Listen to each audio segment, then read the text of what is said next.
What's up, everybody? Welcome to MaffmanJones Movie Reviews. I'm John Maffio, and today's featured movie is the last movie of 2013 for me personally.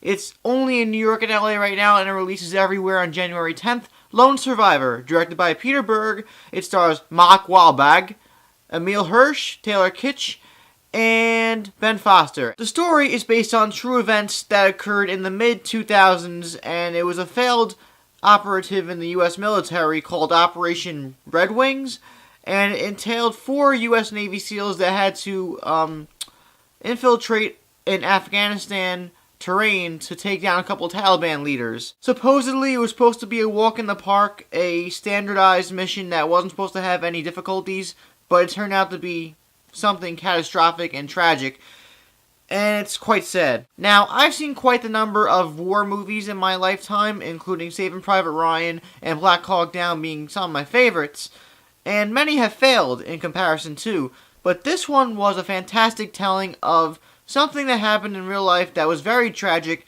and I'm pretty sure I've heard about this when it happened, but I just don't remember it, and it's something that people should be more aware of. Unfortunately, the awareness level that Americans have for what goes on with our military and its soldiers is very low, but movies like this, I'm glad they're made because they help try to acknowledge what's going on out there, and when they're very genuine, this movie's very genuine in trying to tell its story, and I appreciated that. It's a very brutal and horrific but genuine tale. It's difficult to explain. The movie isn't entertaining nor enjoyable, but it's engaging and you get invested in the characters who were real soldiers in real life 10 years ago before they perished, unfortunately.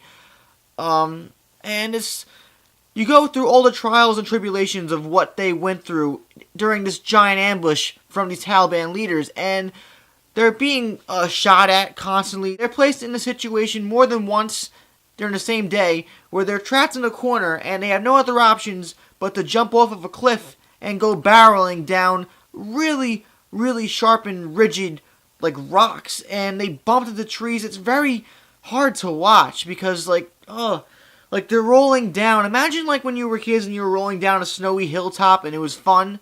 This is the exact opposite. Like they're rolling down a cliff with rocks and boulders everywhere, and it's not a fun ride at all. The film does slow down halfway through for a few moments, but for the most part, it's an engaging thrill ride. It does not stop. It's like a car crash. You can't keep your eyes away from it. But it's such a hard movie to describe because it's not one of my favorites of the year, but it's a movie that I won't be forgetting anytime soon. This film will most likely resonate with most Americans if you care about the situation at hand, but I feel like I resonate a little bit more with it because for 4 years, I played high school football, and during these 4 years, I developed a really close relationship with my teammates. And we are brothers. We will always be brothers. The bond that we created will never be broken.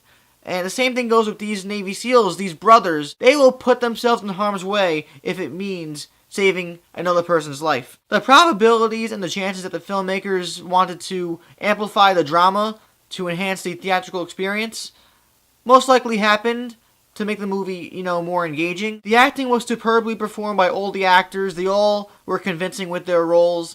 The direction by the director, Peter Berg, was surprisingly impressive.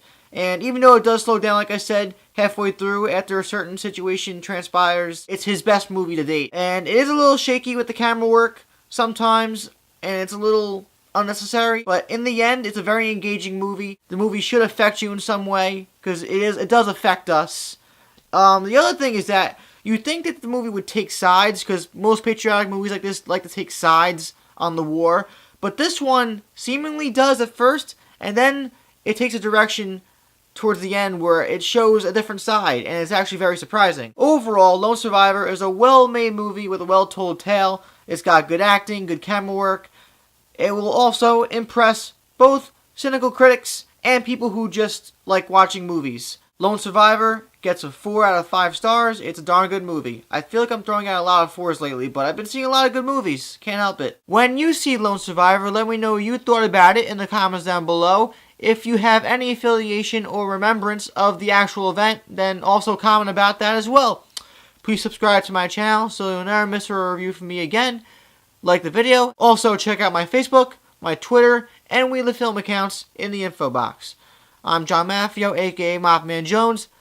2013 is over. Next videos we got up are the best of and the worst of. It's the most wonderful time of the year. Oh, hell yes. See you next time.